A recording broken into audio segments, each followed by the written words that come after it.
بسم اللہ الرحمن الرحیم۔ السلام علیکم۔ حضرت عمر بن عبدالعزیز رحمۃ اللہ علیہ نے اپنے ایک قاصد کو شاہ روم کے پاس کسی کام سے بھیجا۔ قاصد پیغام پہنچانے کے بعد محل سے نکلا اور ٹہلنے لگا۔ ٹہلتے ٹہلتے اس کو ایک جگہ سے تلاوت قرآن مجید سنائی دی۔ وہ اس آواز کی جانب گیا تو کیا منظر دیکھا کہ ایک نابینا شخص چکی پیس رہا ہے اور ساتھ میں تلاوت بھی کر رہا ہے۔ قاصد نے آگے بڑھ کے سلام کیا، جواب نہیں ملا۔ دوبارہ سلام کیا، جواب نہیں ملا۔ تیسری بار سلام کیا۔ نابینا شخص نے سر اٹھا کر کہا، شاہ روم کے دربار میں سلام کیسے؟ قاصد نے کہا، پہلے یہ بتا کہ شاہ روم کے دربار میں اللہ کا کلام کیسے؟ اس نابینا شخص نے بتایا کہ وہ یہاں کا مسلمان ہے۔ بادشاہ نے مجبور کیا کہ اسلام چھوڑ دے۔ جب میں نے ان کی بات کو نہ مانا تو سزا کے طور پہ دونوں آنکھیں نکال دی گئی اور چکی پیسنے پہ لگا دیا۔ معاملات طے کرنے کے بعد قاصد واپس آیا تو عمر بن عبدالعزیز رحمۃ اللہ علیہ کے سامنے اس قیدی کی بات بھی رکھ دی۔ کیا لوگ تھے وہ بھی!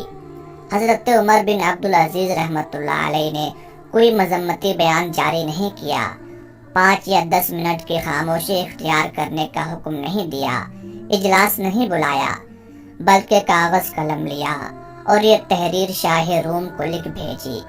اے شاہ روم، میں نے سنا ہے کہ تیرے پاس ایک مسلمان قید ہے اور تو اس پہ ظلم روا رکھتا ہے۔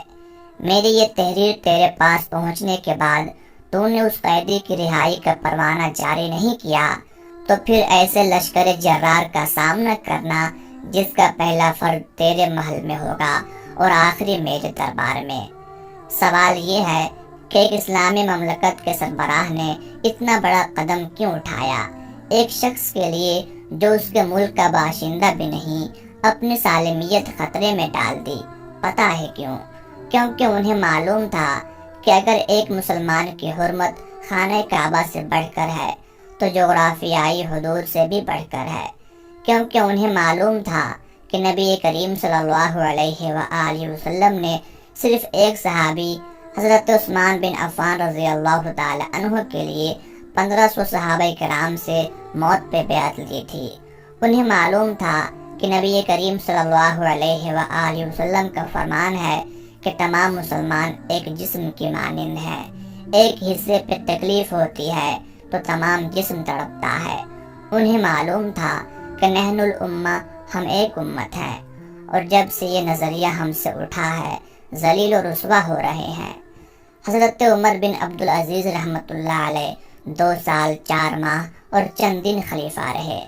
رجب 101 ہجری میں آپ کا وصال ہوا۔ آپ نے فقط 40 سال کی عمر پائی۔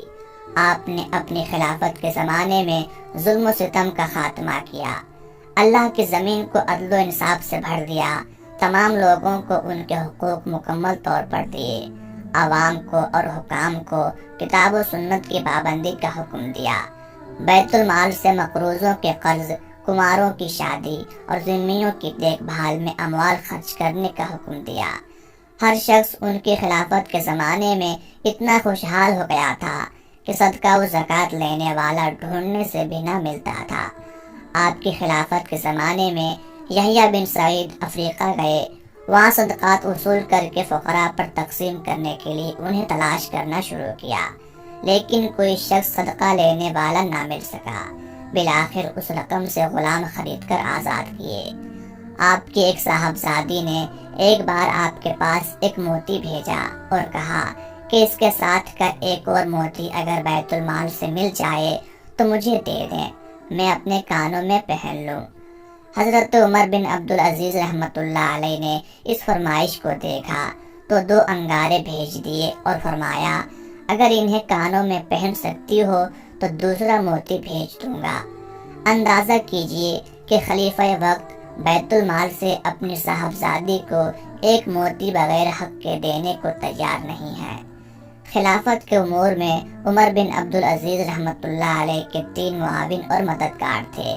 ایک آپ کے بھائی سہل بن عبدالعزیز، دوسرے آپ کے صاحبزادے عبد الملک بن عمر بن عبدالعزیز اور تیسرے آپ کے خادم مزاحم۔ ان تینوں کا انتقال آپ کی حیات میں ہو گیا اور آپ ان کے انتقال سے سخت مغموم ہوئے۔ کچھ ہی عرصہ ہوا تھا کہ آپ مرض الوفات میں مبتلا ہوئے تو اللہ سے عافیت کی موت کی دعا کی۔ مرض الوفات میں اپنے 9 عمر بچوں کو بلایا۔ انہیں دیکھ کر عمر بن عبدالعزیز رحمۃ اللہ علیہ کی آنکھوں میں آنسو آ گئے اور فرمایا، میں قربان جاؤں، یہ بیچارے 9 عمر ہیں جنہیں خالی ہاتھ چھوڑ کر جا رہا ہوں، لیکن میرے بیٹو، میں تمہارے لیے بہت سی خیر چھوڑ کر جا رہا ہوں۔ میں 2 راہیں پر کھڑا تھا، یا تم مالدار ہو جاتے، یعنی ناجائز دولت تمہارے لیے اکٹھی کی جاتی اور میں جہنم کا ایندھن بن جاتا، یا تم ہمیشہ کے لیے فقیر و قلاش ہو جاتے اور میں جنت میں چلا جاتا۔ میرے خیال میں میرے لیے یہی دوسرا راستہ بہتر تھا۔ جاؤ، اللہ تمہارا حافظ و نگہبان ہو، جاؤ، اللہ تمہیں رزق دے گا۔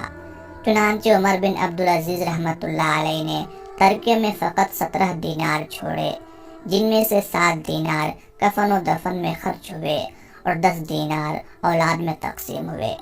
لیکن اللہ نے عمر بن عبدالعزیز رحمۃ اللہ علیہ کے زہد و قناعت، اولاد کے لیے حلال روزی کی دعا اور جذبے کی ایسی لاج رکھی کہ حضرت عمر بن عبدالعزیز رحمۃ اللہ علیہ کی اولاد میں سے ایک شخص ایک دن میں اللہ کے راستے میں 100 گھوڑوں کا عطیہ دیتا ہوا دیکھا گیا، اور جن لوگوں نے اقتدار کے زمانے میں لوگوں کا حق اپنی اولاد کے لیے سمیٹا، وہ ایسے لاچار ہوئے کہ ان کی اولاد کو لوگ غربت کی وجہ سے صدقہ دیا کرتے تھے۔